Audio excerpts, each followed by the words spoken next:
भगवद्गीता वाचण्यासाठी वेळ नाही, पण आपण भगवद्गीता ऐकू शकतो अगदी सोप्या भाषेत।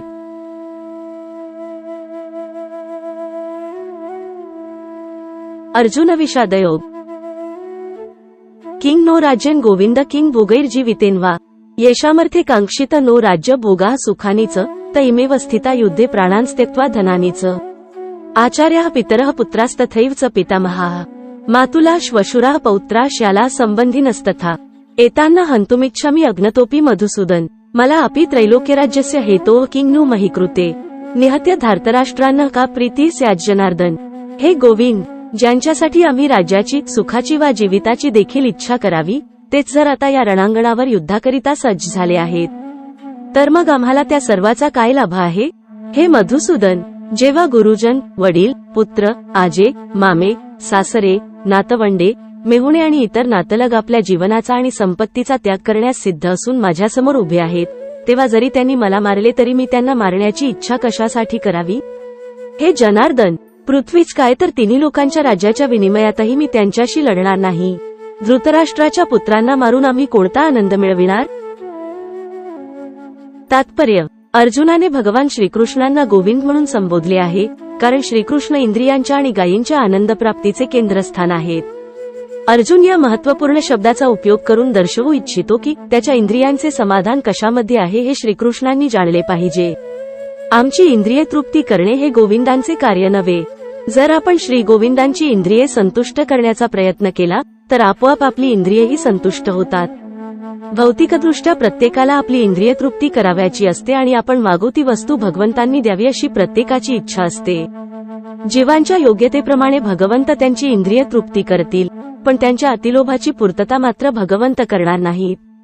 याच्या उलट मार्गाने मनुष्य जेव्हा जातो, म्हणजे जेव्हा एखादा स्वतःच्या इंद्रिय तृप्तीची मुळीच इच्छा न करता श्री गोविंदांच्या इंद्रियांची तृप्ती करण्याचा प्रयत्न करतो, तेव्हा श्री गोविंदांच्या कृपेने जीवाच्या सर्व इच्छांची पूर्तता होते। आपल्या कुटुंबातील व्यक्तींविषयीचे अर्जुनाचे प्रगाढ प्रेम या ठिकाणी अंशतः दिसून येते, कारण त्याला त्यांच्याविषयी स्वाभाविक करुणा होती आणि यासाठीच तो युद्ध करण्यास सिद्ध नव्हता। प्रत्येकाला स्वतःचे ऐश्वर्य आपल्या मित्रांना आणि नातेवाईकांना दाखवायची इच्छा असते, परंतु अर्जुनाला भीती वाटते की आपले सर्व नातलग आणि मित्र रणांगणावर मारले जातील आणि विजयानंतर प्राप्त होणाऱ्या वैभवामध्ये आपण कोणालाच सहभागी करून घेऊ शकणार नाही। भौतिक जीवनाविषयीचे हे एक समर्पक उदाहरण आहे। आध्यात्मिक किंवा दिव्य जीवन हे अगदी भिन्न असते। एखाद्या भक्ताला भगवंतांची इच्छापूर्ती करावयाची असल्याने तो भगवंतांच्या सेवेसाठी सर्व प्रकारचे ऐश्वर्य स्वीकारू शकतो, आणि जर भगवंतांची इच्छा नसेल तर मात्र तो कवडीचाही स्वीकार करणार नाही। अर्जुनाला नातलगांना मारावयाचे नव्हते आणि खरोखरच जर त्यांना मारणे आवश्यक असेल तर श्रीकृष्णांनी स्वतः त्यांना मारावे अशी त्याची इच्छा होती। या क्षणी अर्जुनाला माहित नव्हते की रणांगणावर येण्यापूर्वीच श्रीकृष्णांनी त्यांना मारले होते आणि त्याला केवळ श्रीकृष्णांच्या हातातील साधन बनावायचे होते। त्याला केवळ निमित्त मात्र व्हावयाचे होते। या वस्तुस्थितीचा उलगडा पुढील अध्यायांमध्ये करण्यात आला आहे। भगवंतांचा स्वाभाविक भक्त असल्याने अर्जुनाला आपल्या दुष्ट चुलत्यांचा आणि बांधवांचा सूड घेणे आवडले नाही, पण त्या सर्वांची हत्या करणे ही भगवंतांची योजना होती।